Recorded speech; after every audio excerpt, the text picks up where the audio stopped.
إن الحمد لله نحمده ونستعينه ونستغفره ونعوذ بالله من شرور أنفسنا ومن سيئات أعمالنا من يهده الله فلا مضل له ومن يضلل فلا هادي له وأشهد أن لا إله إلا الله وحده لا شريك له وأشهد أن محمدًا عبده ورسوله صلى الله عليه وعلى آله وصحبه وسلم يا أيها الذين آمنوا اتقوا الله حق تقاته ولا تموتن إلا وأنتم مسلمون يا أيها الناس اتقوا ربكم الذي خلقكم من نفس واحدة وخلق منها زوجها وبث منهما رجالا كثيرا ونساء واتقوا الله الذي تساءلون به والأرحام إن الله كان عليكم رقيبا يا أيها الذين آمنوا اتقوا الله وقولوا قولا سديدا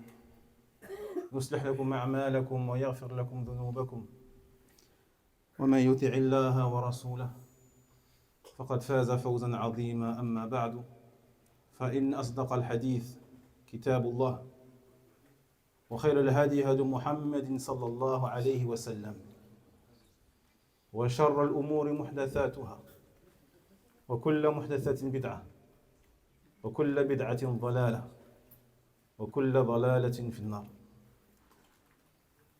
فنسأل الله تبارك وتعالى أن يعلمنا ما ينفعنا وأن ينفعنا بما علمنا والعلم عند الله فإخوتي في الله أحبتي الكرام mes frères à Allah mes bien-aimés à Allah tabarak wa ta'ala bienvenue à vous tous qu'Allah tabarak wa ta'ala vous élève vous récompense et vous pardonne et nous pardonne nos péchés à travers cet acte-là qui fait partie des actes les plus aimés d'Allah tabarak wa ta'ala qui est le fait de rechercher la science religieuse d'Allah tabarak wa ta'ala. On a le plaisir aujourd'hui de vous recevoir et de recevoir aussi un de nos frères bien-aimés en Allah tabarak wa ta'ala sur la sunna et qui est venu d'Algérie pour nous enseigner et nous montrer l'une des adorations les plus importantes en islam qui est Ghasl al-Mayyit, le fait de laver le mort. Donc on remercie le frère Boumediene Abou Assia et on demande à Allah tabarak wa ta'ala qu'il le préserve, qu'il le protège et qu'il l'élève en degré ainsi que nous. Donc avant que nous passons à la pratique, nous commencerons par parler tout d'abord du jugement de cet acte-là qui est Ghasl al-Mayyit, le fait de laver le mort. Et nous verrons certains points avant que nous laissions le frère nous montrer de manière visuelle cet acte-là bi'idhnillahi azza wa jal. أولاً ما حكم غسل الميت؟ ما حكم غسل الميت؟ فحكم غسل الميت فرض كفاية. فرض كفاية. Premièrement, quel est le jugement du fait de laver le défunt? Ce qu'on appelle Ghasl al-Mayyit, le lavage mortuaire. Nos savants, rahimahumullah, disent que c'est une obligation kifaya. Donc, qu'est-ce qu'une obligation kifaya? هي الذي طلبه الشارع من مجموع من المكلفين ولم يطلبه من كل واحد منهم فإن قام العدد الذي يكفي سقط عن الباقين وإلا أثموا جميعا. Donc, qu'est-ce qu'une obligation collective ou kifaya, qui est un terme souvent utilisé par nos savants, rahmatullahi alayhim ajma'in wa hafidahum. C'est une chose qu'Allah tabarak wa ta'ala nous a ordonné de faire. Mais il l'a ordonné seulement à un groupe parmi les mukallafin, parmi les gens qui sont doués de raison, pubères, qui ont reçu la vérité et à qui on a exposé la vérité, les preuves. Donc Allah tabarak wa ta'ala, il a ordonné le lavage mortuaire à un groupe parmi les mukallafin. Et il ne l'a pas ordonné à chacun d'entre nous, à chaque individu. Ça veut dire que s'il y a un groupe qui se charge de cela, cela décharge les autres. Mais si personne ne s'en charge, on sera tous dans le péché. Si personne, si quelqu'un ou les gens laissent le défunt musulman sans le laver, on sera tous pécheurs. On sera tous pécheurs. Ça, c'est la définition de fard kifaya. Contrairement à fard ayn. Et cela donc à l'unanimité des 4 écoles. Le Malikiya, le Hanafiya, le Shafi'iyya et le Hanabila.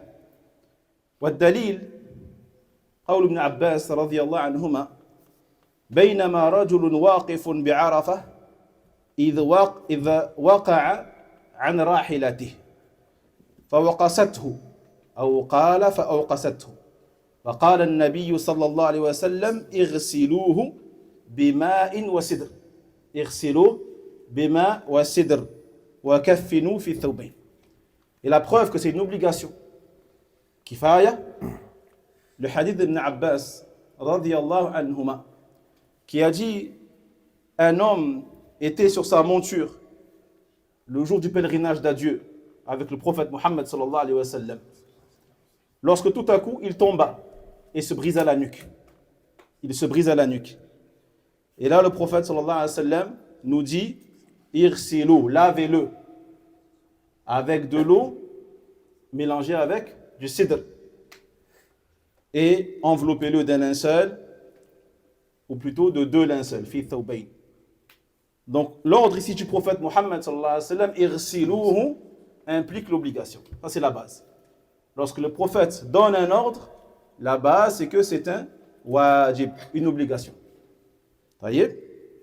Naam. Deuxièmement, ma hukmu akhdhil ujra ala ghusl mayyit. Quel est le jugement de prendre une rémunération? Une rémunération pour avoir lavé un mort.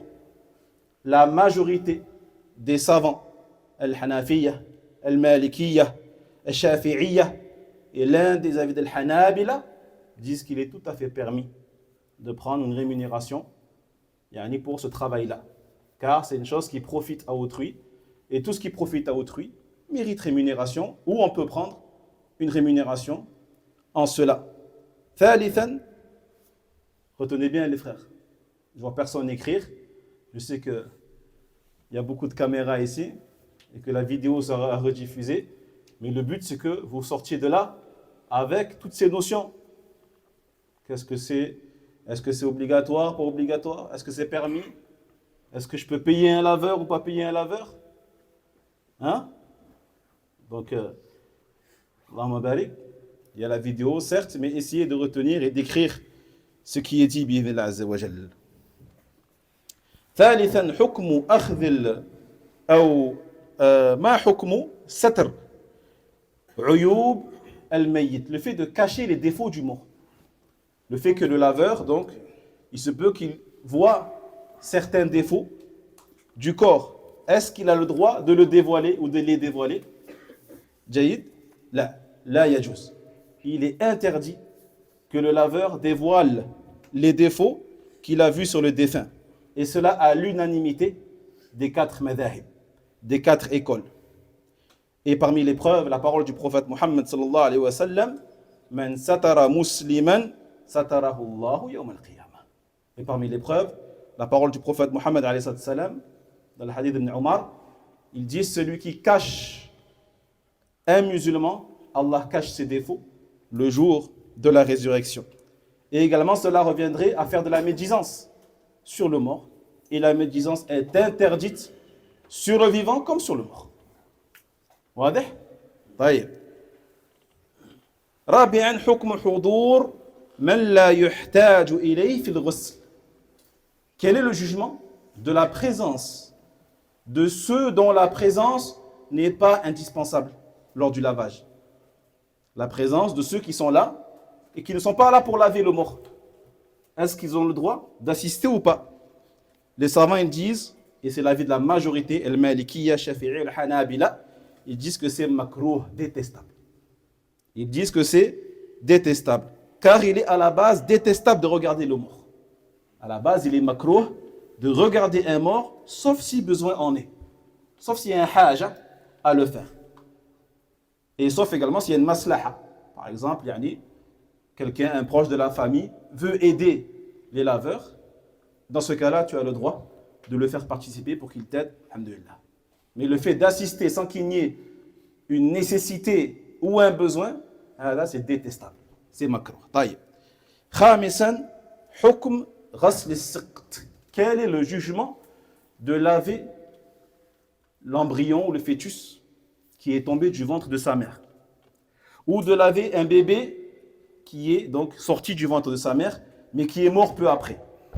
Est-ce qu'on doit le laver ou pas? Taïb. Là, écoutez bien. Lorsque le bébé sort et pousse un cri, comme font les bébés en général quand ils sortent, quand la mère accouche de eux, qu'est-ce qu'ils font? Ils poussent un cri. Taïb. Donc le fait qu'ils aient poussé le cri prouve qu'ils étaient vivants. Donc un vivant, lorsqu'il meurt, on doit le laver. Qu'il ait vécu juste quelques secondes ou quelques minutes. Taïb. Maintenant, le fœtus ou l'embryon qui est tombé du ventre et qui n'a pas poussé de cri, qu'est-ce qu'on fait dans ce cas-là? Eh bien, s'il avait moins de 4 mois, il est tombé avant les 4 mois de grossesse. Avant les 4 mois de grossesse, dans ce cas, on ne le lave pas. On ne le lave pas. Ceci est l'avis des Malikiyya, al-Shafi'iyya, al-Hanabila et al-Hanafiyya. Certains disent qu'il y a ijma', consensus. Tu ne laves pas l'embryon ou le fœtus lorsqu'il est mort avant les 4 mois de grossesse parce que il n'est pas considéré comme étant un être humain, mais c'est un morceau de sang, tout simplement. Par contre, s'il sort et il est tombé après les 4 mois de grossesse, dans ce cas-là, l'avis correct des Shafi'iyya, al-Hanabila, Cheikh Ibn Baz, Uthaymin, ils disent qu'il faut le laver. Il faut le laver car l'âme a été insufflée dans ce fœtus. L'âme a été insufflée dans ce fœtus.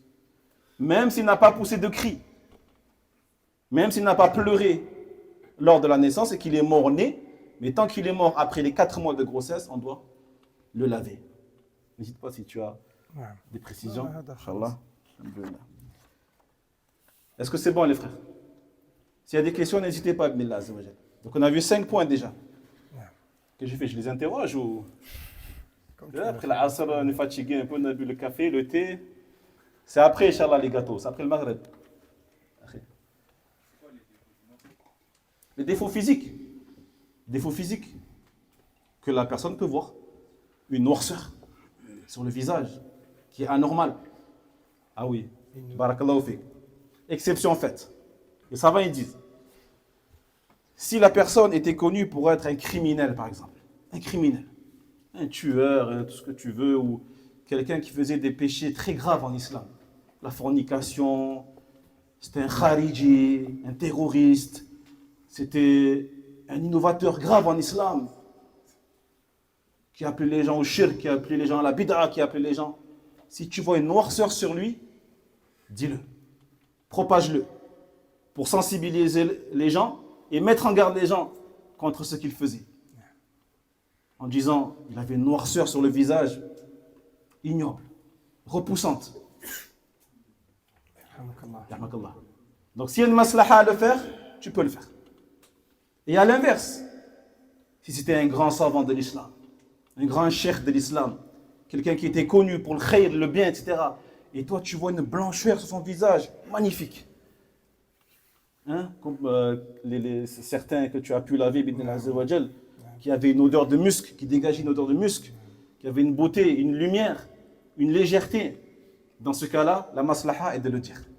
De dire, regardez les frères, comment il a vécu, et comment il est mort, et comment il est maintenant, alhamdoulilah. On espère pour le khayr. On ne va pas valider, on ne va pas dire lui il est au paradis, non, c'est pas ça. Mais on va dire, on espère pour lui le khayr. Il y a des signes pour lesquels on peut espérer le bien pour lui, incha'Allah ta'ala. Taïb. Sixièmement, Aoula nas bi ghasl mayyit. Qui sont les gens qui sont prioritaires pour laver le mort? Les savants ils disent, si le défunt est un homme,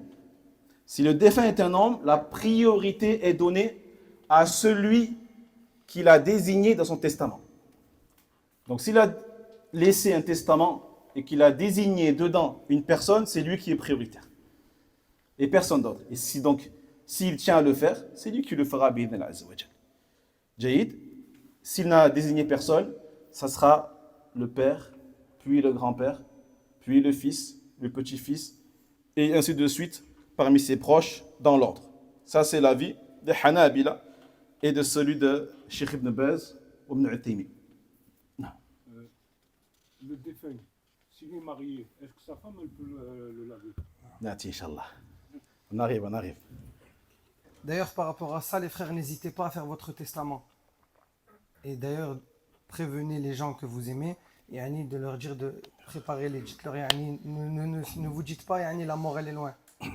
Préparez votre testament, faites votre testament et mettez dedans toutes les choses que vous voulez. Les personnes que vous voulez aussi qui ne doivent pas assister à votre mort, vous pouvez le faire. Yani, dire un tel, je ne veux pas qu'il vienne. Et en même temps, vous mettez le laveur, yani, si vous connaissez un frère ou quelqu'un de confiance, parce qu'il va le citer, yani, la personne, le laveur, il doit être quelqu'un, ça doit être soit quelqu'un de confiance, soit yani, un membre de la famille proche. Donc n'hésitez pas à mettre le nom de cette personne-là, Inch'Allah. Si le défunt est une femme, si c'est une défunte, la priorité, bien sûr, aux femmes. Puis l'époux. Mais d'abord les femmes. Avant même l'époux, ce sont les femmes. Jaïd? Non. Ensuite l'époux, si elle était mariée, bien sûr. Ça, c'est l'avis correct des Shafi'iyya. Taïb. Donc la femme peut laver son époux, et bien sûr l'époux peut laver sa femme. Il n'y a aucun problème. La ba'sa bihi. D'accord? Donc la femme peut laver son époux. L'époux lave sa femme selon le consensus ijma', comme l'a dit Ibn al-Mundhir et l'imam al-Nawawi rahimahullah ta'ala, et ceci par rapport bien sûr à l'affection qu'il y avait entre les deux époux lors de leur vivant. Donc forcément lors du lavage, il y aura encore plus d'affection et encore plus de soins pendant cet acte-là. Concernant le petit enfant, la femme peut laver le petit enfant sans aucun problème. Cela à l'unanimité. L'homme peut également laver la petite fille. L'homme peut aussi laver la petite fille à condition qu'elle n'ait pas atteint un âge dans lequel son corps il est formé et qu'elle peut représenter un objet de tentation ou de désir.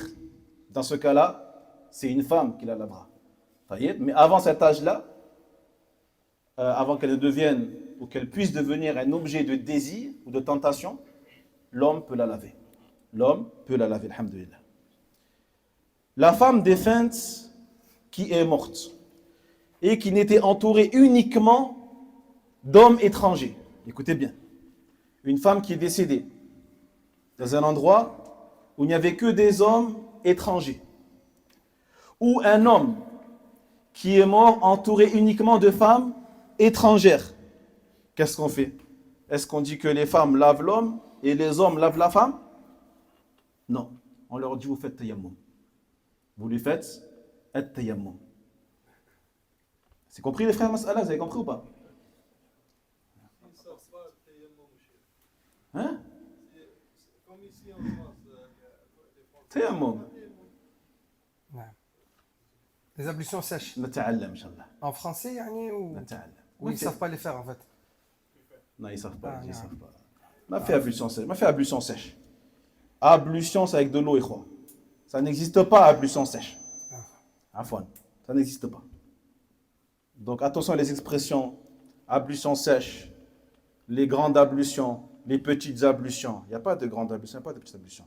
Il y a les ablutions. Et il y a le ghusl, le lavage.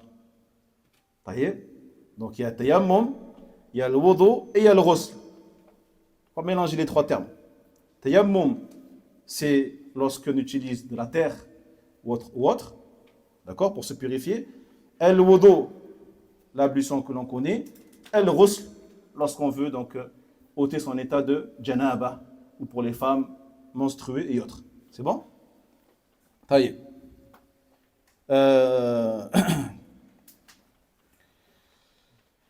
Et également donc, par rapport aux laveurs qui ne trouvent pas d'eau, ils pourront faire aussi tayammum.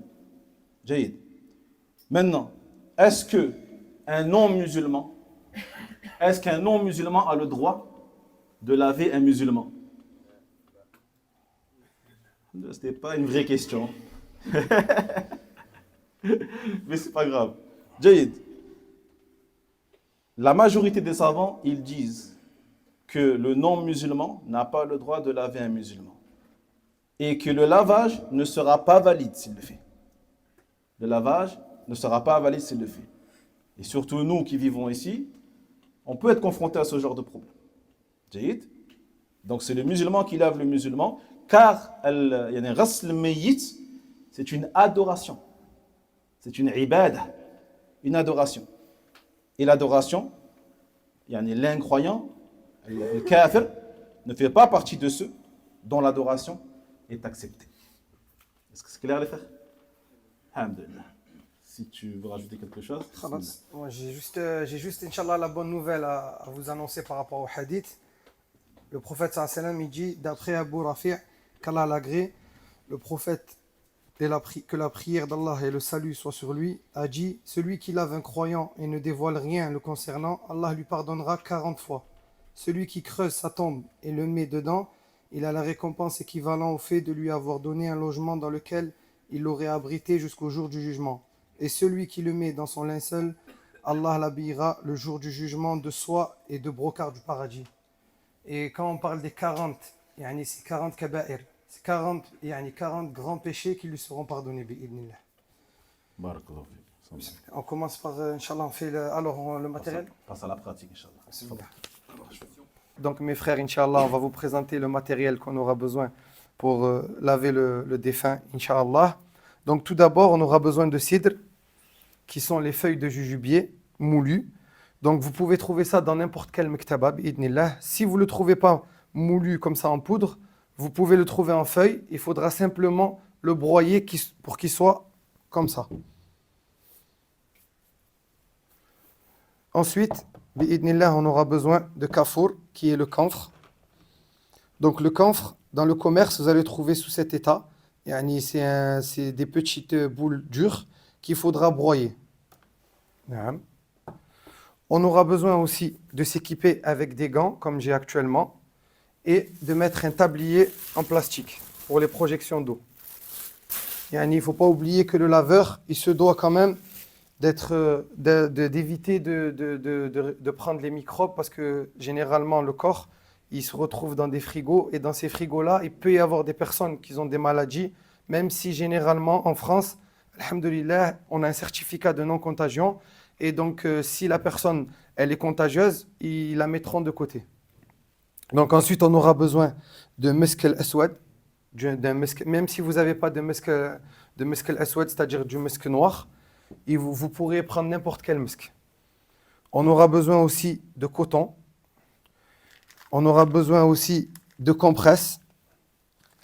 On aura besoin d'un ciseau pour découper les vêtements. On aura besoin d'un fouet. On aura besoin aussi de mettre un peu d'encens, c'est-à-dire du boukhor, pour pouvoir éviter les odeurs désagréables. Et nous, on a une technique entre laveurs, c'est-à-dire qu'on utilise de l'huile essentielle de menthe. Quand on met deux ou trois gouttes, ça dépend le niveau de l'odeur de la pièce, on met 2 ou 3 gouttes d'huile essentielle dans le masque. D'ailleurs, je conseille à tout le monde, Inch'Allah, d'utiliser un masque, c'est bien, parce que ça peut arriver, des fois ça nous est arrivé quand on est un peu pressé, qu'il y ait quelques projections. Et donc voilà, donc alhamdoulilah, on a montré tout ce qu'il fallait. Vous pouvez aussi peut-être avoir besoin de coton-tige si c'est vraiment sale, mais ça c'est selon les cas par cas. Donc mes frères et sœurs, Inch'Allah, on va commencer le lavage du défunt. Donc alhamdoulilah, on a tout notre matériel qui est à disposition. Le frère il est ici, donc ici généralement en France, quand on nous ramène le corps, on doit faire une vérification. C'est-à-dire avec les pompes funèbres ou l'hôpital, il va venir dans une bâche en plastique, il va falloir l'ouvrir. Faites très attention, si vous faites partie de ceux qui font la vérification ou de la famille, de faire en sorte que la bâche, elle s'ouvre et qu'elle s'arrête à peu près au niveau de la aura, parce que vous verrez qu'ici les infirmiers, c'est normal, ils ne sont pas musulmans, on ne peut pas les blâmer, ils ouvrent la bâche jusqu'aux pieds. Et donc en ouvrant, on va voir toutes les parties. Si le corps il n'est pas vêtu, on pourrait voir toute sa nudité. Donc Inch'Allah, une fois que vous ouvrez la bâche, vous allez sortir la main doucement, Inch'Allah. Si elle est froide, je vais vous montrer comment la rendre plus, moins dure. Donc vous allez bouger le membre comme ça. Voilà. Donc en sortant la main droite ou gauche, vous allez voir ici les petits bracelets qu'on nous met à l'hôpital avec le nom, le prénom, la date de naissance. Il faut confirmer que c'est bien le mort. Même si la famille est présente avec vous, il faudra bien lire le nom de la personne. Donc une fois que vous avez confirmé, alhamdulillah, vous commencez le lavage. Donc le frère qui va m'assister, Inch'Allah, il va me préparer tout ce qui est eau, cidre, kafour et ainsi de suite. Donc pour commencer, bi'idnillah, on va devoir faire écraser le ventre, bien sûr délicatement. Il faut faire des gestes en fait contrôlés. Il ne faut pas que ça soit comme si que c'était. Il faut faire comme si à la fois que c'était quelqu'un qui était vivant. Donc bismillah, le frère, on va le soulever. Tfaddal. Donc on le soulève. Toi laisse-moi faire un fil. Voilà, on le soulève ici comme ça. On prend son bras comme ça et on écrase. On fait ça, hop, et on appuie. Et on le fait plusieurs fois. 1, 2, 3. Donc si vous voyez que le corps il est dur au toucher, cette opération, ça ne sera pas obligé de le faire. Si vous faites cette opération, il faut que le corps soit chaud. Parce que ici, généralement, le corps il sort d'une chambre froide, et donc cette chambre froide, elle va rigidifier le corps. Et vous ne pourrez pas faire cette opération si le corps il est, on va dire, à moitié congelé. C'est pour ça que cette opération, elle se fait à chaud. C'est-à-dire que si vous touchez, vous voyez que le corps, alhamdoulilah, il n'est pas raide, c'est-à-dire que, alhamdoulilah, les membres, ils bougent. Cette opération, vous pouvez la faire. Donc, vous écrasez, vous envoyez un peu d'eau et vous répétez cette opération selon ce qui sort de l'eau. Donc, une fois que vous avez fait ça, alhamdoulilah, on commence à prendre le petit tissu. Donc, bismillah, une fois avoir fait le lavage, on prend notre tissu, de préférence, il faut qu'il soit blanc, pour pouvoir voir les traces. Ensuite, on soulève le frère, c'est-à-dire on soulève ses jambes, comme ça. Bien sûr, on fait très attention à ne pas dévoiler sa aura. Et donc, on prend le tissu, on l'enroule autour de la main plusieurs fois. Il ne faut pas qu'il y ait qu'un tour, au moins 2. Voilà. Et on passe la main en dessous. Et le frère, il nous jette. Voilà. Il faut que le frère ici qui jette, à part si vous avez un tuyau à pression, alhamdoulilah, ça suffira. Mais sinon, si vous utilisez un rollback dans ce style, il faut envoyer un peu fort pour que les impuretés puissent quand même descendre. Donc ensuite, on essuie. On commence par le haut et on essuie le bas. On essuie bien énergiquement. Voilà, on passe bien en dessous comme ça. Et en même temps aussi, il y a une petite technique, c'est en prenant la main comme ça, en partant, on peut essayer en même temps de faire partir comme ça pour voir ce qui se trouve en dessous. Parce que c'est une partie, c'est normal parce que c'est une partie qui est cachée. Donc une fois que on a fini ça, alhamdoulilah, on va commencer le lavage.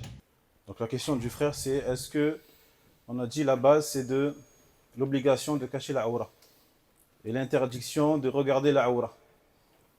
Donc la question du frère, est-ce que le mari qui lave son épouse ou l'épouse qui lave son mari peut regarder la aura? Les ulama, ils ont dit non. Pourquoi ils ont dit non? Parce que l'autorisation de regarder la aura du vivant est une forme de istimta'. C'est entre guillemets une jouissance dont on peut profiter parce qu'on est marié avec la personne. Mais après la mort, il est interdit de tirer jouissance d'un mort. Donc ça peut être ton époux ou ton épouse, il sera interdit de regarder la aura de la personne. Donc il faudra la cacher et tu ne devras pas la regarder. Jazakallah khair. La aura de la femme, c'est la aura de la femme quand elle est vivante, de son vivant. De son vivant. Donc entre les femmes, la aura de la femme pour la femme, c'est quoi du vivant? C'est ce qu'elle montre en général devant ses maharim, devant son père, devant son frère, devant ses oncles, مثلا. طيب. Donc pareil pour le lavage, alhamdoulilah. Wallahu ta'ala a'lam. On va commencer par dans le ghusl, par les ablutions.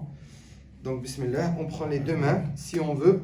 Soit on prend les deux mains et on commence par la main droite, ou soit on peut aussi laver la main droite 3 fois et la main gauche 3 fois.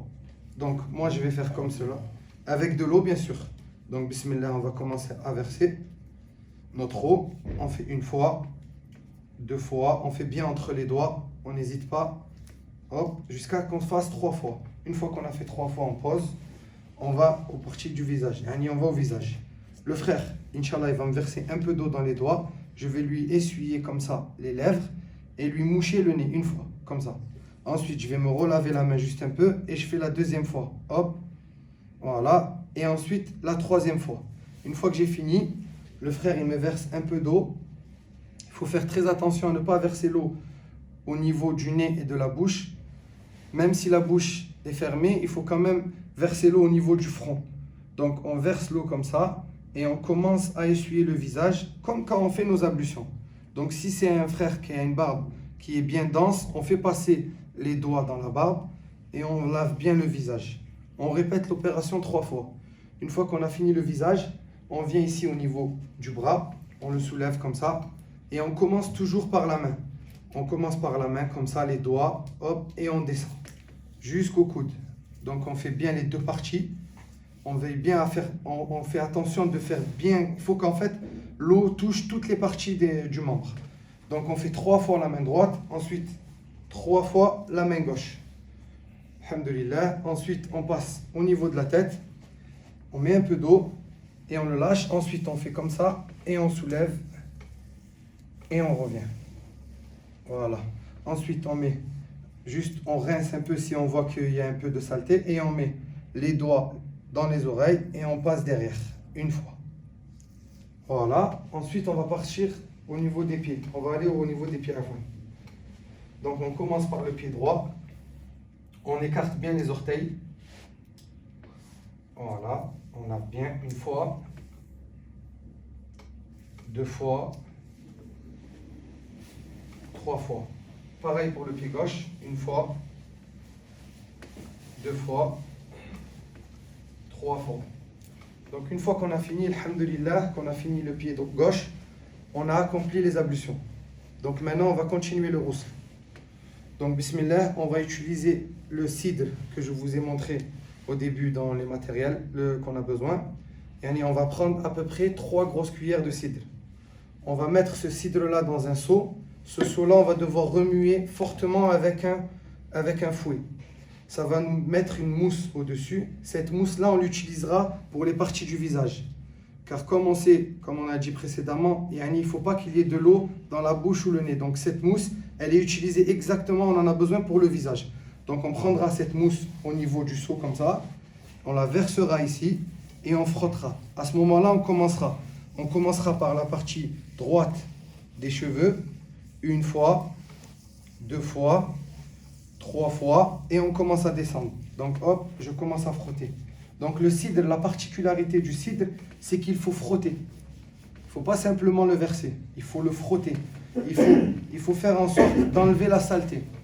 Donc on frotte, voilà. Ensuite par là, hop, tout le côté haut, le côté droit. Ensuite par là, ensuite je passe par ici. Donc je soulève toujours légèrement, toujours on fait attention à la aura. Le frère, pareil, à chaque fois il m'envoie un peu plus fort.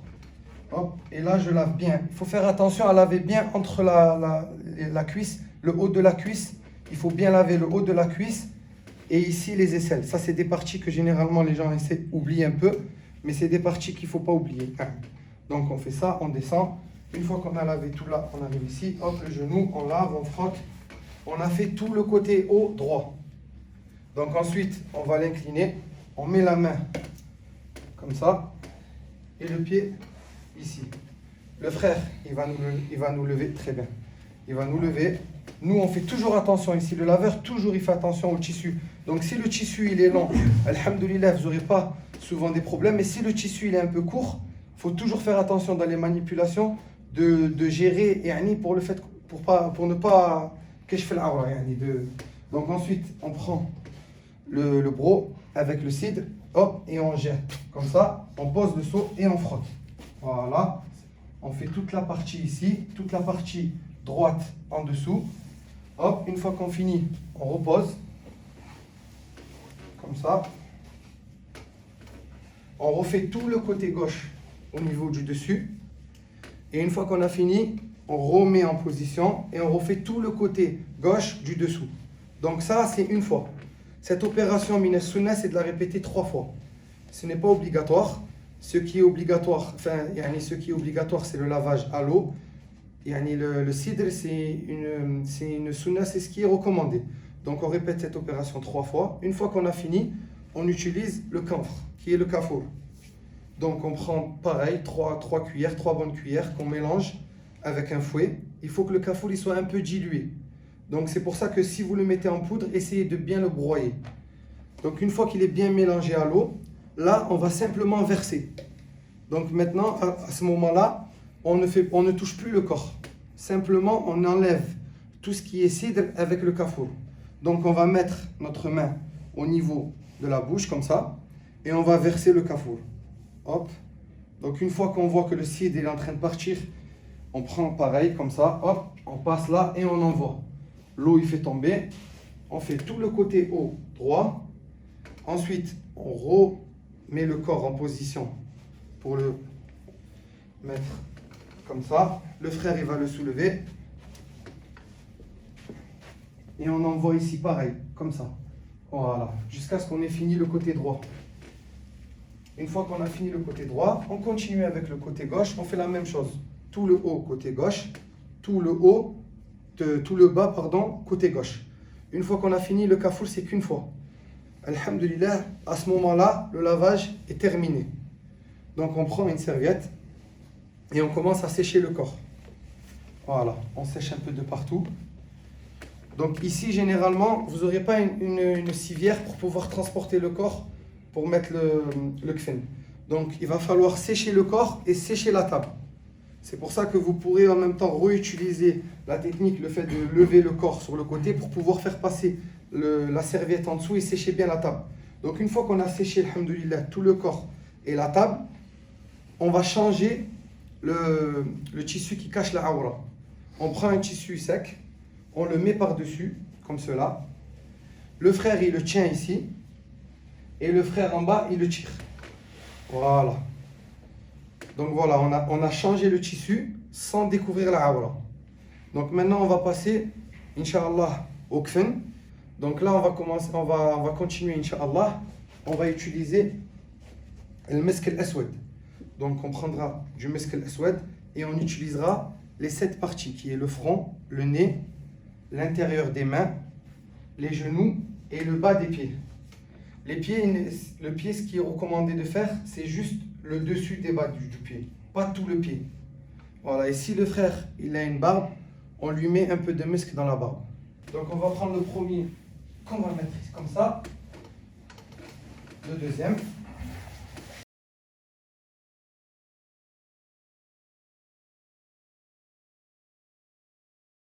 On les superpose, un sur l'autre. Donc là, ça fait 2.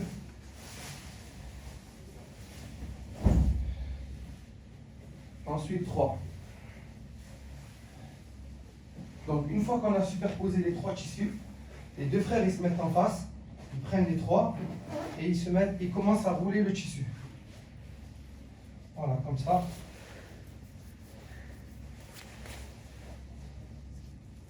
Au niveau à peu près de la moitié. Hop. À la moitié, on s'arrête, on récupère le kfen. Donc, on prend notre kfen qu'on aura bien roulé. On le pose ici, on fait sortir la main. On le met dans la position.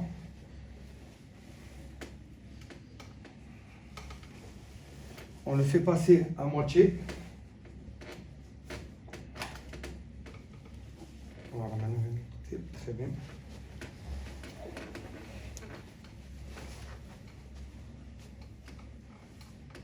même chose. Hop. On tire l'autre moitié et on la laisse se dérouler.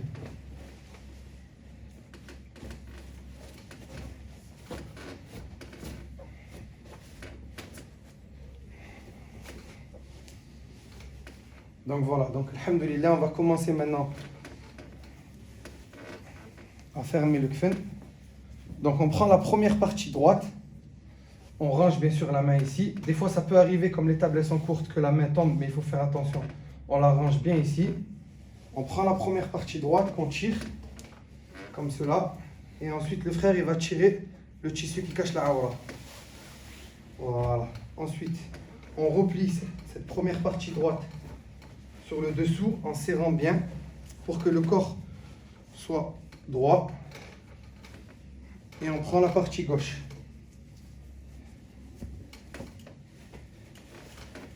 Et donc on va répéter l'opération jusqu'à fermer entièrement. Est-ce que ça va toi, en dessous? Comme ça c'est bon? Très bien. Tu respires là? Oui. Très bien. Voilà. Donc ici à ce niveau-là, faire en sorte que ici soit bien tendu et on tire et on plie ici. Voilà. Et donc vous voyez quand on a mis la main ici bien serrée contre le corps, ça nous fait une forme qui est propre. Donc là c'est le deuxième.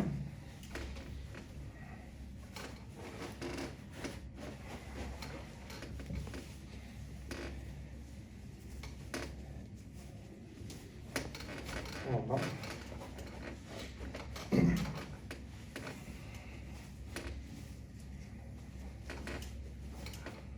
Voilà, si vous voyez que dans le kfen, il y a trop de pliures, il faudra essayer de les enlever comme ça. Donc vous prenez votre main et vous faites comme ça pour essayer d'enlever le maximum.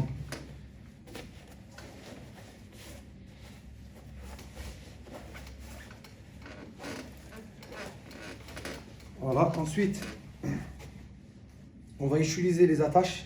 Donc les attaches, pareil, c'est impair, c'est-à-dire 1, 3, 5 et ainsi de suite. Donc vous pouvez en mettre une ici au niveau de la tête que vous allez tourner comme ça et fermer bien.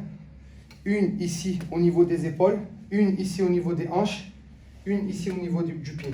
Si vous voyez, et en rajouter une là, ça fera 5. Si vous voyez que le corps il est très costaud, il faudra en mettre 7 minimum. Donc ces attaches là, on les utilise simplement pour transporter le corps. Donc une fois que le corps il descend dans la tombe, il va falloir les enlever. C'est pour ça que les attaches, on va faire l'attache du côté gauche, c'est-à-dire ici. Puisque quand il tombe, il descend dans la tombe, on le met du côté droit. Donc il faut que la personne qui l'enterre, il puisse les détacher. Donc quand on va faire l'attache ici, au niveau des épaules, on va tirer simplement ici le tissu. On va faire le nœud de ce côté.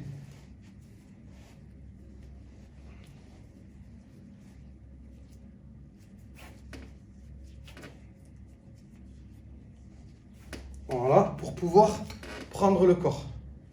Donc si vous savez que le corps, il ne sera pas sorti du cercueil, ça ne sera pas la peine de mettre cela, à part pour le porter de la table de lavage au cercueil.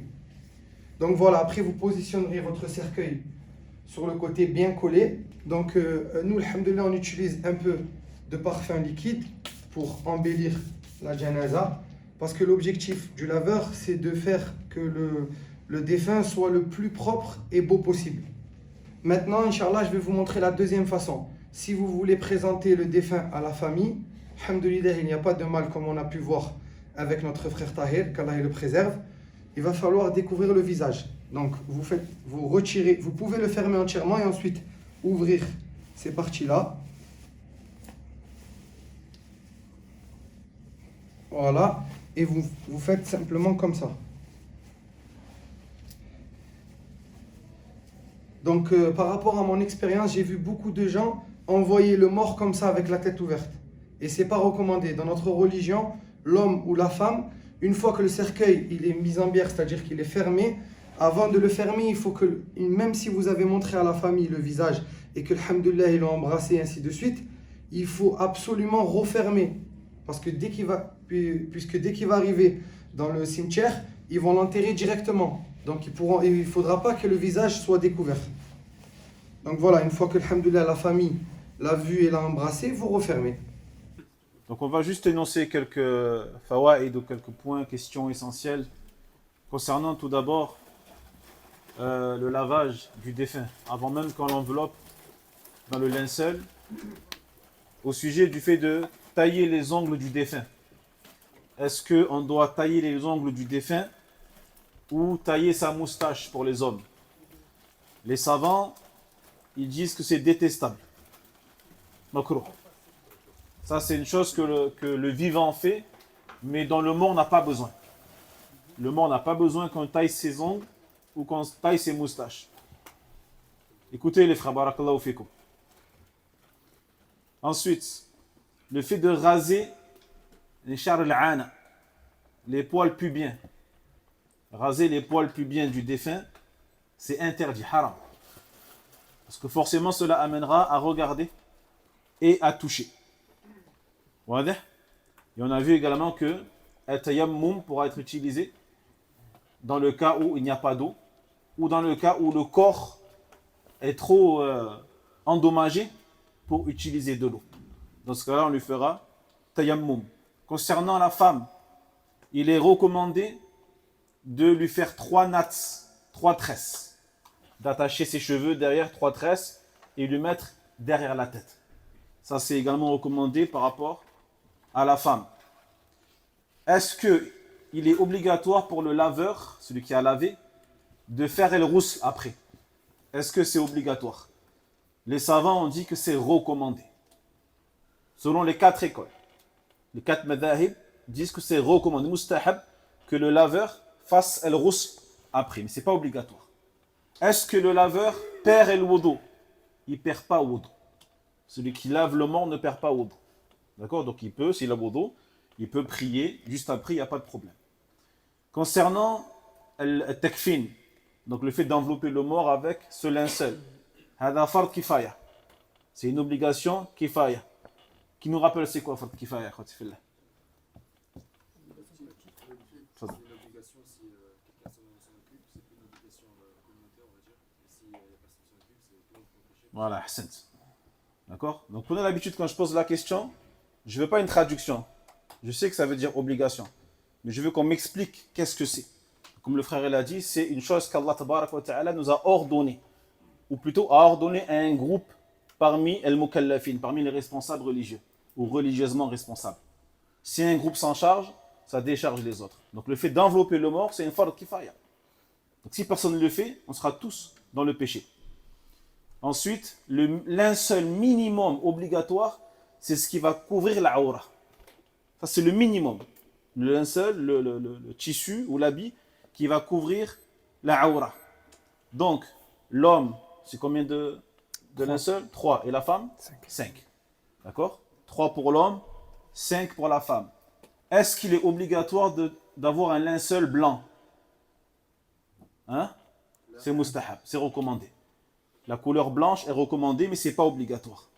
C'est pas obligatoire. Le linceul qui est fait de soie min harir, pour les hommes, la yajouz. Pour les hommes, c'est interdit. De leur vivant, comme après leur mort. Et quant aux femmes, c'est permis. Les femmes, c'est permis de les couvrir avec un linceul de soie. Couvrir l'homme avec plus de 3 linceuls, c'est détestable. D'accord? C'est pas interdit, mais c'est détestable. Ensuite, je ne sais pas combien de temps il reste. 2 minutes. Je pense qu'on va laisser ça pour après la prière, Inch'Allah Ta'ala. Après la prière, on va voir qu'est-ce qui est permis de faire, qu'est-ce qui est permis de dire lorsqu'on perd quelqu'un. Lorsqu'on perd un proche, lorsqu'on perd un parent, qu'est-ce qu'on a le droit de faire et qu'est-ce qu'on n'a pas le droit de faire ou de dire. On verra également, on fera un rappel bien sûr, sur peut-être l'objectif principal de cette dawra, le fait de se rappeler la mort. Le fait de se rappeler la mort. Celui qui a vu le frère allongé tout à l'heure dans ses linceuls et qui n'a pas réfléchi sur son cas et qui ne s'est pas dit si c'est moi qui suis vraiment mort et qui suis à la place du défunt et qu'on est en train de me laver, de me dénuder, de me dévêtir, de m'envelopper, hein, comment je serai à ce moment-là? Si je meurs maintenant, celui qui ne s'est pas posé la question, il faut qu'il s'interroge. Il faut qu'il s'interroge parce qu'un cœur qui est layyin, un cœur qui est tendre, il est forcément touché par ce genre de vision et par ce genre de rappel. Alhamdulillah. Donc on fera un bref rappel sur ça, Inch'Allah Ta'ala, et on verra également certaines innovations que des gens font. Donc on fera une forme de sensibilisation par rapport à ces choses-là. Mes chers frères, Allah Tabarak wa Ta'ala, nous allons terminer cette conférence en énonçant les différentes questions, les différents points que j'ai énoncés tout à l'heure. Puis quand on aura fini, bi'idhnillah azza wa jal, on pourra monter à l'étage pour passer un moment ensemble, Inch'Allah Ta'ala, autour d'un petit goûter. طيب. أولا مما يشرع فعله وقوله عند نزول مصيبة الموت. Qu'est-ce qui est légiféré de dire et de faire lorsque on perd un être cher, lorsqu'on est éprouvé par la mort d'un proche? أولا الصبر. الصبر واجب. الصبر واجب. Premièrement, la patience. Et la patience n'est pas une option, il faut dire. C'est pas une option. C'est une obligation. Et lorsqu'on parle de la patience, c'est la patience qui fait que tu t'abstiens de dire ou de faire des choses qu'Allah t'a interdites. C'est ça la patience. Que tu t'abstiennes de dire et de faire des choses qu'Allah Jalla wa Ala, il t'a interdit de faire. Ça veut dire que ce qu'Allah Tabarak wa Ta'ala, il t'a permis de faire ou de dire, si tu le fais, tu n'as pas perdu cet état de patience, comme le fait de pleurer par exemple. On verra après, Inch'Allah Ta'ala, que le fait de pleurer et que les larmes coulent sur les joues ne contredit pas la patience. Ne contredit pas la patience. Et quand on parle de patience, c'est quoi? S'abstenir de faire et de dire ce qu'Allah Tabarak wa Ta'ala est interdit. Qala Jalla wa Ala wasbiru inna Allaha ma'as sabirin. Dans le sens et patienter, car Allah, il est avec les patients. Allah, il est avec les patients. Donc Allah Tabarak wa Ta'ala ne nous a jamais promis, que la vie sera facile du début à la fin. Par contre, il nous a fait une promesse ici. Il a dit Inna Allaha ma'as sabirin. Donc si tu veux qu'Allah Tabarak wa Ta'ala soit avec toi, ma'iyyatan khasa, d'une compagnie spécifique, qui est une ma'iyya de ta'yid, de aoun, tawfiq, taysir, d'une compagnie qui te facilite la vie, qui t'aide, qui t'assiste, et qui te donne le succès et la réussite, eh bien tu te dois de patienter. Ça c'est une promesse d'Allah Tabarak wa Ta'ala. Tu patientes, Allah Wallah il est avec toi. Et il t'aidera بإذن الله عز وجل. ثانيا ما يقول من مات له ميت. Qu'est-ce qu'on doit dire lorsqu'on perd un être cher? Qu'est-ce qu'on doit dire? Est-ce qu'on doit dire Ya Allah, pourquoi moi? Ya Allah, pourquoi lui? Ou les meilleurs partent en premier, comme ils disent? Hein? Les meilleurs partent en premier? Non. قال جل وعلا وبشر الصابرين الذين إذا أصابتهم مصيبة قالوا إنا لله وإنا إليه راجعون أولئك عليهم صلوات من ربهم ورحمة وأولئك هم المهتدون. Dans le sens, Allah Tabarak wa Ta'ala dit et annonce la bonne nouvelle aux patients. Donc encore une fois, les patients. Allah Jalla wa Ala, il dit annonce la bonne nouvelle aux patients. Et c'est qui les patients? Eh bien c'est ceux qui ont été touchés par un malheur. Et bien sûr la mort d'un proche fait partie des malheurs, des épreuves. Ils disent nous appartenons à Allah et vers lui nous retournons. Inna lillah wa inna ilayhi raji'un. C'est ça qu'ils disent. Et ceux-là, il dit Allah tabaraka wa ta'ala, sont ceux qui obtiendront les bienfaisances et les bienveillances de leur Seigneur, et ceux-là sont les bien guidés. On demande à Allah qu'il nous mette parmi les bien guidés, parmi les patients et les endurants.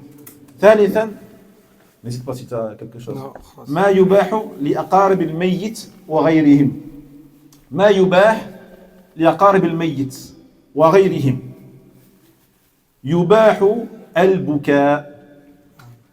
البكاء لكن بكاء بلا نياحة.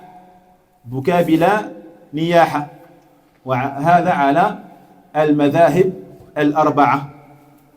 عن أسامة بن زيد قال كنا عند النبي صلى الله عليه وسلم إذ جاءه رسول إحدى بناته.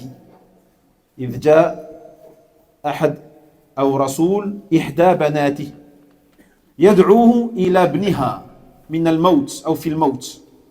فقال النبي صلى الله عليه وسلم ارجع فأخبرها أن الله ما أخذ أن لله ما أخذ وله ما أعطى وكل شيء عنده بأجل مسمى فمرها فلتصبر ولتحتسب. فأعادت الرسول أنها أقسمت لا تأتينها.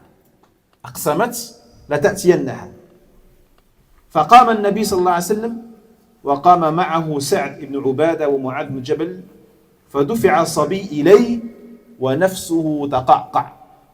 نفس هذا الصبي تقعقع كأنها في شن ففاضت عينا.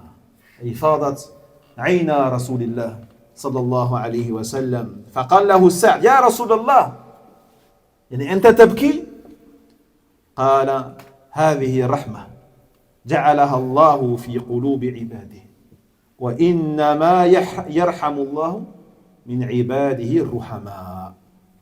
Et parmi les choses que les proches ont le droit de faire lorsqu'ils perdent quelqu'un, pleurer. Contrairement à ce que prétendent certains qui disent que Qu'il est interdit, que le mort il ressent ça, que le mort il sera puni pour le fait que la famille pleure pour lui. Moi j'ai entendu beaucoup ça, beaucoup d'imams aussi dire ça. Parce que généralement les imams ils les appellent pour faire les salats, nous ils nous appellent pour laver le corps, et des fois ils appellent les imams pour faire les salats. Et beaucoup d'imams ils répandent cette parole, ils disent le fait que si tu pleures sur le mort il sera puni. Alors que, comme on vient de voir là, c'est totalement faux. Alhamdoulilah, il nous est permis de pleurer, bien sûr de ne pas abuser. Et d'ailleurs, j'ai vu beaucoup de personnes, de femmes, à force de leur dire ne pleure pas, ne pleure pas, ne pleure pas, à la fin elles explosent, subhanallah. Et après, elle fait ce qui est interdit. C'est-à-dire, elle commence à déchirer les vêtements, à dire pourquoi moi, alors que Balak, s'il aurait laissé pleurer, alhamdoulilah, sa tristesse, elle serait dissipée. Mais ils lui disent non, ne pleure pas, s'il y a une goutte qui descend de ton œil, c'est un péché pour le mort, et ainsi de suite. Donc voilà, les pleurs sont permis, sans bien sûr qu'il n'y ait de lamentation interdite, comme le fait de crier, d'hurler, de se taper, de se déchirer les habits, maintenant, et autres. Et la preuve, bien sûr, on a des preuves, lorsqu'on l'appela pour qu'il aille voir l'enfant, au début, il a renvoyé le messager, celui qui a été envoyé pour lui en informer, puis sa fille a juré qu'il devait venir. Donc il est parti avec 2 de ses compagnons, radiyallahu anhum, et lorsqu'on lui a présenté le bébé qui était en train d'agoniser, yataqaqa. Et là, ses yeux se sont mis à pleurer, jusqu'à ce que Sa'd lui a dit, ô messager d'Allah, toi aussi tu pleures? Et là il lui répondit, ceci est une rahma, ceci est une forme de bienfaisance qu'Allah tabarak wa ta'ala a posée dans le cœur de ses serviteurs. Donc c'est quelque chose d'instinctif, d'inné. Au contraire, celui qui ne pleure pas, c'est lui qui peut être accusé d'avoir un cœur dur. Mais celui qui a un cœur tendre et qui a un cœur empli de rahma, bien sûr, il ressentira cette tristesse-là, car, encore une fois, c'est la rahma qu'Allah il a mis dans nos cœurs. Et Allah, Jalla wa Ala, il fait preuve de bienveillance et de bienfaisance envers les serviteurs qui sont bienfaisants et bienveillants et compatissants et empathiques. رابعا حكم تقبيل الميت بعد موته. تقبيل الميت بعد موته فهذا جائز لا بأس. عن ابن عباس رضي الله عنهما وعائشة رضي الله عنها أن أبا بكر قبل النبي صلى الله عليه وسلم وهو ميت. Est-ce qu'il est permis d'embrasser le défunt, d'embrasser le visage du défunt? Cela est permis, bien sûr, comme l'a rapporté Aïcha et Ibn Abbas, qui ont dit que Abu Bakr a embrassé le prophète Mohammed sallallahu alayhi wa sallam lorsqu'il était décédé. Par rapport à ça aussi, il y a aussi des paroles. Il y a des gens qui disent si tu embrasses le défunt, tu lui fais perdre ses ablutions. Ça aussi, c'est totalement faux. Comme on a cité tout à l'heure, il faut que ça soit simplement, il faut qu'il soit le mahram de ces personnes qui viennent l'embrasser. Sinon, ils peuvent lui faire des bisous sur la joue. Ils peuvent, beaucoup de gens ils interdisent ça. Moi j'ai entendu beaucoup de fois, ne le touche pas, tu vas lui faire perdre ses ablutions, alors que c'était sa femme, subhanallah. C'était la femme du défunt. Et le laveur, il lui disait ne le touche pas, tu vas lui faire perdre les ablutions. نعم. ثم ما حكم قراءة القرآن على الأموات? Quel est le jugement de réciter le Coran sur le mort?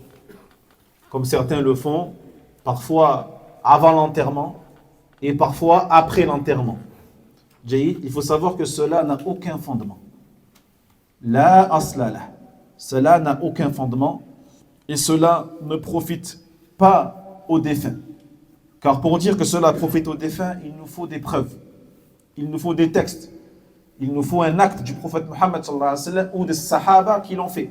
Donc cela ne nous a pas été rapporté. Quant au fait de faire des aumônes, des sadaqats, au nom du défunt, cela a été rapporté. La mouchkila, il n'y a pas de problème. Le fait de faire une sadaqa, une aumône, pour que le défunt puisse être récompensé par cette sadaqa, cette aumône-là, cela est permis. De la même manière que le hajj ou la umrah, ou le fait d'éponger les dettes du défunt, cela est permis également et la récompense ira au défunt bi'idhnillah azza wa jal. Mais pourquoi c'est permis? Parce qu'il y a des textes. Il y a des textes particuliers concernant le hajj, la umrah, as-sadaqat, wa dua, bien sûr les invocations et le fait d'éponger les dettes. إذا قال النبي صلى الله عليه وسلم إذا مات ابن آدم انقطع عمله إلا من ثلاث صدقة جارية أو علم ينتفع به أو ولد صالح أو صالح يدعو له.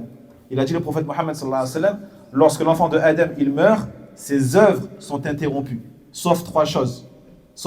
Une aumône jariya, une aumône continue, ou une science qui continue à profiter aux gens, qu'il a laissé après lui, ou un enfant pieux qui invoque pour lui. Par rapport à ça aussi, il y a un truc que j'ai remarqué, subhanallah, quand on meurt, subhanallah, même les gens proches, ils peuvent nous délaisser. Beaucoup de gens, je leur ai dit, subhanallah, est-ce qu'il a fait est-ce que le défunt il a fait le hajj? Faites-lui le hajj. Ils m'ont dit, c'est pas obligatoire. Ils pensent pas s'ils peuvent lui faire le khair. Pourtant, c'est des gens proches, c'est les frères, les sœurs. Au lieu de me dire non, il n'a pas fait le hajj, Inch'Allah, on va voir pour lui faire, il me dit durant son temps, il n'a pas fait.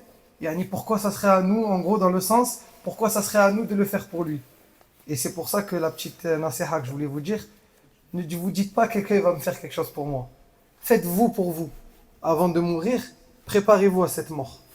C'est juste dans le fait, ne vous dites pas, je vais mourir même si j'ai pas fait mon hajj, que j'avais les moyens, ils vont le faire pour moi. Il se peut qu'ils vont manger vos sous et vous serez resté comme ça. Et ça peut être vos enfants. Moi j'ai eu beaucoup de cas où le mort, il est à peine sur la table et les enfants ils commencent à se disputer. Bon, je les ai pas entendus parler de l'héritage, mais j'ai compris que c'était ça. Ils commençaient déjà à parler, ils avaient déjà de l'animosité, ils se regardaient un peu de travers.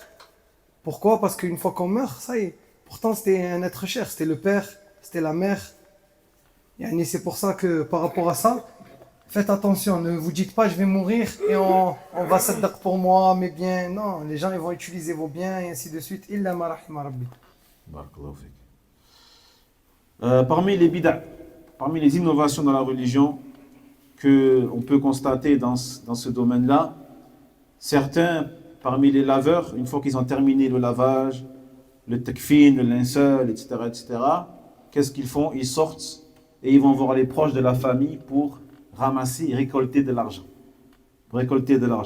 Ça, c'est une innovation interdite dans la religion. Vous voyez, le laveur n'a pas à sortir après avoir fait tout cela, cette adoration-là, pour aller manger ou aller quémander de l'argent auprès des proches ou en lisant par exemple le Coran. Ou en faisant Certains des- ils vont lire le Coran. Certains vont faire des du'as avec du'as. de l'émotion, ils vont pleurer, ils vont essayer d'amener de l'émotion à la famille pour que la famille, yani, يتهلاو فيهم, comme Et à on la dit. fin, ils tendent la main. Et si tu donnes pas, ils partent énervés, ou là, ils font un scandale presque. Il se peut même qu'ils t'insultent. Ah, des bid'a.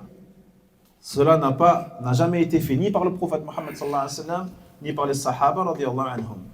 Puis le fait que le laveur se serve des objets qu'il trouve sur le mort. هذا لا يجوز. Tu n'as pas le droit de prendre ce que tu trouves sur le mort. Un objet, quelque chose qui lui appartient. Et d'ailleurs, bon, ça m'est jamais arrivé, mais moi j'ai eu des échos qu'il y en a, ils réclament aux morts, enfin au laveur, l'eau du lavage pour l'utiliser pour faire du sihr. Ça m'est pas arrivé, moi.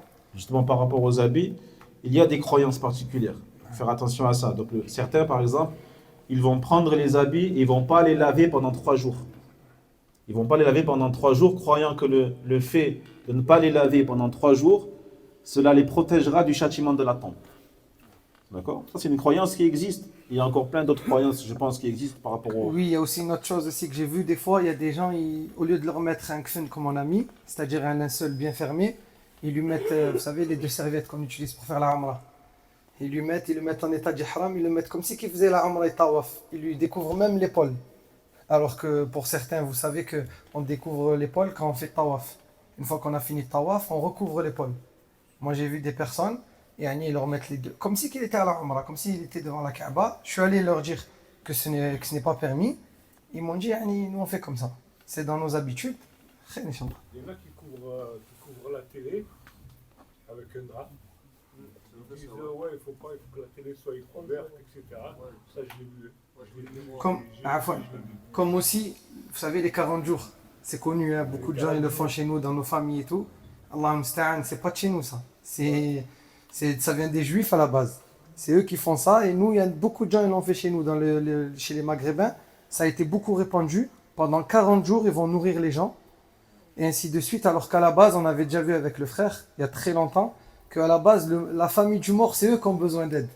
Je sais pas si je te rappelle, ça fait très longtemps, la Mubarak. On avait vu que c'est la famille, c'est toi qui dois ramener de la nourriture à la famille. Parce que la famille, elle est dans une période où elle est en tristesse, ainsi de suite. Or que chez nous, c'est le contraire. Pendant 40 jours, ils vont faire à manger, ils vont nourrir les gens. Chez nous, dans les pays, ils vont mettre une tente, ils vont accueillir les gens, et ainsi de suite. Voilà. Par rapport à ce que vous venez de dire, par exemple, dans une mosquée, il y a un ami qui fait un qui fait un repas pour Sadaqa, est-ce qu'on peut manger ou pas ce repas-là ou pas? Alhamdoulilah, s'il n'y a pas de croyance par rapport aux 40 jours, ou là, si c'est au 40e jour, on doit leur expliquer. On doit leur expliquer que... Pour le jour même ou le lendemain. On doit leur expliquer. Alhamdoulilah. Mais si c'est juste une sadaqa qui, par rapport aux morts, et qu'il n'y a pas de croyance particulière par rapport au nombre de jours, la basse bihi, la basse. طيب. حكم الموعظة قبل الدفن. Est-ce qu'il est permis de faire un rappel avant l'enterrement? Car on le voit beaucoup, ça. C'est devenu quelque chose de régulier. Tout le temps, après l'enterrement ou avant l'enterrement, tu as l'imam du quartier ou l'imam de la ville qui se lève et qui fait un discours. Sahoula. Certains même vont pousser le bouchon hyper loin jusqu'à pleurer, jusqu'à faire pleurer les gens, etc. etc. Taïb. Il faut savoir que de temps à autre, il n'y a pas de mal à faire un petit rappel. De temps à autre, il n'y a pas de mal à faire un petit rappel, comme cela a été rapporté dans le hadith Al-Bara ibn Azib, أنه قال كنا مع رسول الله صلى الله عليه وسلم في جنازة فجلس على شفير القبر فبكى حتى بل الثرى ثم قال يا إخواني لمثل هذا فأعدوا. هذه كلمة سهلة. Il a dit le prophète Mohammed sallallahu alayhi wa sallam, comme l'a rapporté Al-Bara ibn Azib, nous étions avec le messager d'Allah alayhi salam fi janaza, donc lors de l'enterrement d'un défunt. Lorsqu'il s'assit au bord de la tombe. Donc en fait, qu'est-ce qu'ils faisaient? Ils attendaient le corps. Le corps n'était pas encore arrivé. Donc ils ont attendu le corps qu'il arrive. Et en attendant qu'il arrive, qu'est-ce qu'il a fait? Le prophète, il s'est assis. Il s'est assis au bord de la fosse. Et les compagnons ont fait de même, se sont assis autour de lui. Et là, le prophète, il a commencé à pleurer. Il a commencé à pleurer jusqu'à ce que la terre soit mouillée. jusqu'à ce que la terre soit mouillée par ses larmes. Puis il dit, Ya ikhwani, ô mes frères, c'est pour cela que vous devez vous préparer. C'est pour ça que vous devez vous préparer. Donc, une parole simple, mais le fait de faire ça de manière constante, régulière, près de la tombe, ça c'est opposé à la sunna. Le prophète sallallahu alayhi wa sallam n'a jamais fait cela à chaque enterrement, hein, ou à chaque fois que une personne s'est faite laver. Jaïd. Pourtant, est-ce qu'on est plus empathique que le prophète Mohammed sallallahu alayhi wa sallam? Est-ce qu'on est plus soucieux de transmettre le rappel de la mort aux gens que le prophète Mohammed sallallahu alayhi wa sallam? Non. Donc si lui ne l'a pas fait constamment, régulièrement, à chaque fois, eh bien, à plus forte raison, nous aussi. Il n'a pas été également rapporté que lorsque le prophète sallallahu alayhi wa sallam faisait une petite kalima, faire un petit rappel, il ne se levait pas comme le font aujourd'hui les imams qui font ça, qui vont se lever devant tout le monde. Tu as l'impression d'être le jour du Jumu'ah, le jour du vendredi. Hein? Il va faire un discours avec une muqaddima, avec une fin, etc., etc. Non. On a vu que le prophète s'était assis, les sahaba étaient assis autour de lui, et juste il leur a parlé un petit peu jusqu'à ce que le corps y arrive. C'est tout. Jaïd. Donc le fait de se lever, de parler, de faire un discours peut-être pendant 10 minutes, un quart d'heure, cela rentre dans al-ghulu fi ddin, dans l'exagération dans la religion.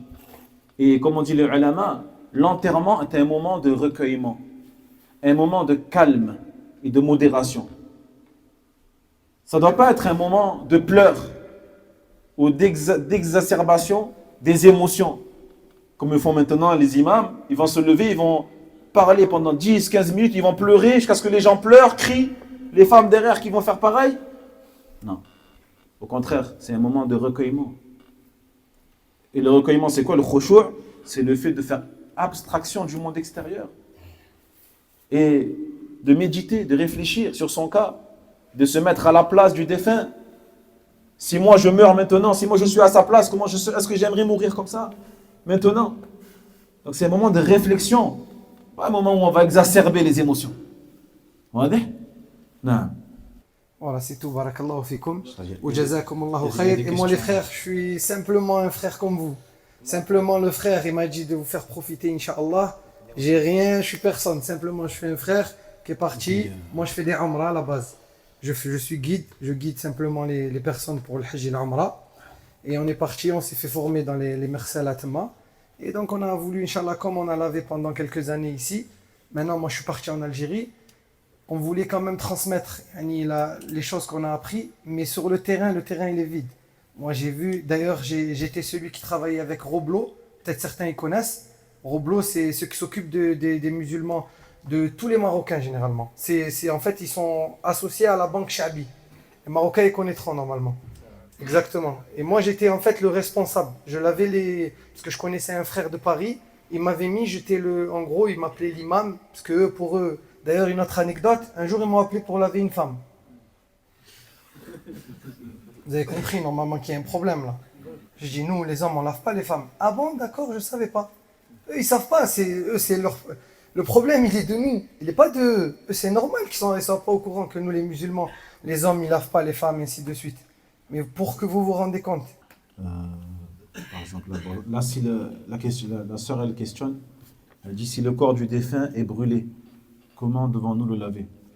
On fait au maximum qu'on peut. Si on arrive à le laver, on le lave normalement. Si on voit que c'est pas possible, que la peau elle se décolle et ainsi de suite, on jette de l'eau simplement. C'est-à-dire quand on fera l'étape du cidre, on frottera pas. On jettera simplement, on versera de l'eau. Après, si on voit que l'état il est très dégradé, ça nous est arrivé, tayammum. On fait tayammum simple. On lui essuie les mains, le visage et on l'envoie comme il est. Et si on n'arrive pas, c'est arrivé, des fois il y a la housse. Si on n'arrive pas, des fois juste en ouvrant la housse, l'odeur déjà elle est insupportable. Mais en ouvrant la housse, ça rajoute. Et les vers, ils sont trop nombreux. Qu'est-ce qu'on fait? Ça nous arrivait, on laisse la housse et on met le kfen. Voilà, on met le kfen avec la housse. Et on parfume au maximum. On s'enlit sur lui et on l'envoie le plus vite possible. Parce que plus vite il part, mieux c'est. Plus il reste, plus son état il se dégrade. S'il manque certains membres du corps du défunt. On les réunit et on lave ce qu'on peut. Même si la tête, elle est coupée, on la remet avec le corps et on la lave quand même. Les 3 morceaux de tissu de kifn, est-ce qu'ils doivent être de la même taille ou pas? Naam, ils doivent être de la même taille. C'est pas obligatoire, mais c'est mieux. Ouais, c'est pas obligatoire. C'est pas obligatoire. Et toujours dépassé. C'est une question pratique. Il faut pas que le kfen soit à ras des têtes, de la tête et des pieds. Il faut que le kfen, selon bien sûr la possibilité, si vous êtes dans un endroit qui n'a pas d'eau, on n'utilise pas d'eau, on fait tayammum. Si on est dans un endroit où il n'y a pas de tissu, comme il a dit Shir, d'ailleurs, c'est subhanallah, une information que je ne connaissais pas, on peut laver on peut enterrer la personne, envelopper la personne dans des habits aussi. L'essentiel, c'est qu'on cache la awra. D'ailleurs, c'était une information que je ne connaissais pas. Là, la sœur a dit, est-il obligatoire d'utiliser 5 morceaux de kafan pour la femme ou 3 morceaux est accepté? On a vu que c'était C'est pas recommandé. obligatoire. Ouais, c'était Non. recommandé. Non. alhamdoulilah. Mais c'est recommandé. 3 pour la femme est accepté.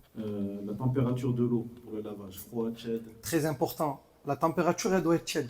Ni froid, ni chaude. Non. Subhanallah, c'est des points qu'on a oubliés. Les femmes ont-elles le droit de suivre le défunt lorsqu'il est emmené à sa tombe? Non. Adam, Ah, afwan, tfaddal. Adamakum. Afwan, tfaddal. Adamakum, détestable. Il est détestable que la femme suive le cortège funèbre. J'ai Moi, ce que j'allais dire, c'est qu'il n'est pas permis qu'elle assiste à l'enterrement aussi. Non, on parle du fait de suivre. Ouais. Donc la question elle est posée. On répond à la question posée. Parce qu'ici en France aussi, par rapport à ça, il y a beaucoup de femmes qui viennent à l'enterrement. Moi, j'en ai vu beaucoup. Je leur ai dit, c'est pas permis, mais elles viennent quand même. Après, voilà, comme on a dit, nous, on dit, il faut pas être méchant, les frères. Hein. C'est pas parce que nous, on connaît la vérité qu'on doit être méchant avec les gens. On leur dit simplement. Il y a le goûter, Inch'Allah. Les frères, ils ont fait. Alhamdulillah. Ah, tranquille, alhamdulillah. Ouais. Alhamdulillah, et on termine, Inch'Allah ta'ala, sur, bien sûr, l'objectif, on va dire, principal de ce séminaire, qui est l'ikthar min dhikr al-maut wa isti'dad lahu. Le fait de se rappeler souvent la mort. Pas seulement le jour où il y a une daura sur comment laver un mort, mais se rappeler la mort tout le temps, constamment, régulièrement, pour se préparer pour ça, pour s'y préparer. Jahid. Et cela est une chose, bien sûr, qui est fortement recommandée selon les 4 écoles, comme l'a dit le prophète Mohammed sallallahu alayhi wa sallam. Akthiru min dhikri hadim al-ladhat. Il disait multiplier le rappel de celle qui détruit les désirs, qui détruit les plaisirs, qui interrompt les désirs et qui les coupe, c'est-à-dire la mort. C'est-à-dire la mort. Parce que le fait de se rappeler souvent la mort, ça t'empêchera de commettre des péchés. Ça t'empêchera de commettre des péchés. Et ça t'incitera à faire des bonnes actions et à obéir à Allah tabarak wa ta'ala. Quand tu penses à la mort et quand tu réfléchis à la mort, tu n'auras plus de faux espoirs et de fausses prétentions. Ou alors elles vont diminuer et tes bonnes actions, elles vont augmenter. Et moins tu vas te rappeler de la mort, et plus tu auras des faux espoirs. Et plus tu espéreras qu'Allah tabarak wa ta'ala te pardonne alors que tu fais énormément de péchés. Et moins tu te rappelleras de la mort, et moins tes bonnes actions seront nombreuses. Il faut donc que l'on se prépare tous à mourir en se dépêchant de faire tawbah, le repentir, en se dépêchant de réparer les torts qu'on a fait aux autres. De réparer les torts qu'on a fait aux autres. Parce que ce peut qu'Allah tabarak wa ta'ala te pardonne les péchés que tu as fait contre toi-même, entre toi et Allah tabarak wa ta'ala. Mais les droits des autres, elles ne disparaîtront pas. Et tu devras, si tu meurs sur ça, cela sera réparé yawm al-qiyamah. Obligatoirement. Donc soit tu prendras de ces péchés, soit il prendra de tes bonnes actions. Et également le fait de se dépêcher, de multiplier les bonnes actions, car wallahi, tu peux mourir d'un instant à un autre. D'un instant à un autre. قال جل وعلا فمن كان يرجو لقاء ربه فليعمل عملا صالحا. Dans le sens, Allah dit celui qui espère rencontrer son Seigneur. Les savants disent celui qui espère voir le visage de son Seigneur subhanahu wa ta'ala, qu'il fasse des bonnes actions. قال جل وعلا وتوبوا إلى الله جميعا أيها المؤمنون لعلكم تفلحون. Dans le sens, Allah dit repentez-vous à Allah tous ensemble, ô croyants, ainsi vous réussirez. وكذلكم عن عبد الله بن عمر رضي الله عنهما قال أخذ رسول الله صلى الله عليه وسلم بمنكبي فقال كن في الدنيا كأنك غريب كن في الدنيا كأنك غريب أو عابر السبيل. Il a été rapporté par Ibn Omar que le prophète Mohammed sallallahu alayhi wa sallam l'a pris par l'épaule et lui a dit sois dans ce bas monde comme un étranger ou comme un voyageur. Sois dans ce bas monde comme un étranger ou un voyageur qui s'est juste arrêté quelques instants et qui va repartir et quitter ce bas monde. Walhamdulillah. وكان ابن عمر يقول إذا أمسيت فلا تنتظر الصباح وإذا أصبحت فلا تنتظر المساء وخذ من صحتك لمرضك ومن حياتك لموتك. Il disait Ibn Omar radiyallahu anhuma, lorsque tu te retrouves au soir comme maintenant, se retrouve au soir, n'attends pas le matin. N'attends pas le matin. Ne t'attends pas à te retrouver demain matin vivant. Et lorsque tu te retrouves le matin, n'attends pas le soir. Fais les bonnes actions. Adore Allah tabarak wa ta'ala. Demande pardon à Allah jalla wa ala. Repends-toi à Allah subhanahu wa ta'ala.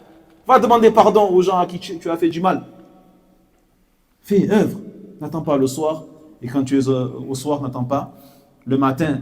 Et prends de ta santé pour ta maladie. Et lorsque tu es en bonne santé, profites-en. Adore Allah tabarak wa ta'ala. Jeûne, prie. Aide tes voisins, aide tes parents, aide ta famille. Demande pardon aux gens. Parce que lorsque tu seras malade, tu ne pourras peut-être pas le faire. Alors que si tu l'avais fait en bonne santé, le jour où tu seras malade, Allah tabarak wa ta'ala te comptera comme si tu les faisais encore alors que tu ne les fais pas. Pourquoi? Parce que tu les faisais en bonne santé et Allah il sait que tu aurais continué si tu étais encore en bonne santé. Mais si tu ne fais rien en bonne santé, le jour où tu tomberas malade, Allah tabarak wa ta'ala ne te comptera rien du tout. Et également utilise de ta vie pour ta mort. Cette vie ici-bas, c'est un don d'Allah tabarak wa ta'ala qu'il t'a donné pour que tu t'en serves pour l'au-delà. Et Allah tabarak wa ta'ala ne nous a créé que pour une seule chose, qui est al-ibada. Wa ma khalaqtul jinna wal insa illa liya'budun. Dans le sens, je n'ai créé les djinns et les hommes que pour qu'ils m'adorent. Donc le fait de se préparer pour la mort est une chose qui est indispensable, car wallahi, la mort, elle peut te toucher, encore une fois, sans que tu t'en aperçoives et sans que tu n'aies eu le temps ni de te repentir, ni de réparer les torts que tu as fait sur autrui, et le temps de faire encore plus de bonnes actions et de bonnes œuvres. On demande à Allah tabarak wa ta'ala qu'il nous fasse vivre et mourir sur la sunnah et le tawhid et sur l'éloignement du shirk et de l'innovation. هذا والله تعالى أعلى وأعلم وسبحانك اللهم بحمدك أشهد أن لا إله إلا أنت أستغفرك وأتوب إليك. Vous êtes tous invités إن شاء الله تعالى au goûter convivial بإذن الله عز وجل. بارك الله فيكم. الله vous préserve tous وأنا أحبكم في الله إخوتي في الله. على نكتفي بهذا القدر إن شاء الله. Encore une fois, بارك الله فيكم إخوتي في الله d'avoir répondu présent à ce séminaire. On espère en organiser d'autres comme ça, Inch'Allah Ta'ala. On a pensé, c'est un projet, on espère qu'on pourra le faire, faire la même chose, mais pour le Hajj et l'Umrah. Faire la même chose pour le Hajj et l'Umrah après Ramadan. On demande à Allah qu'il nous fasse parvenir au mois de Ramadan et qu'on puisse le jeûner avec foi et espoir et crainte d'Allah Tabarak wa Ta'ala. Jazakumullahu khairan. والعلم عند الله وآخر دعوانا أن الحمد لله رب العالمين وصلى الله وسلم على نبينا محمد وعلى آله وصحبه أجمعين.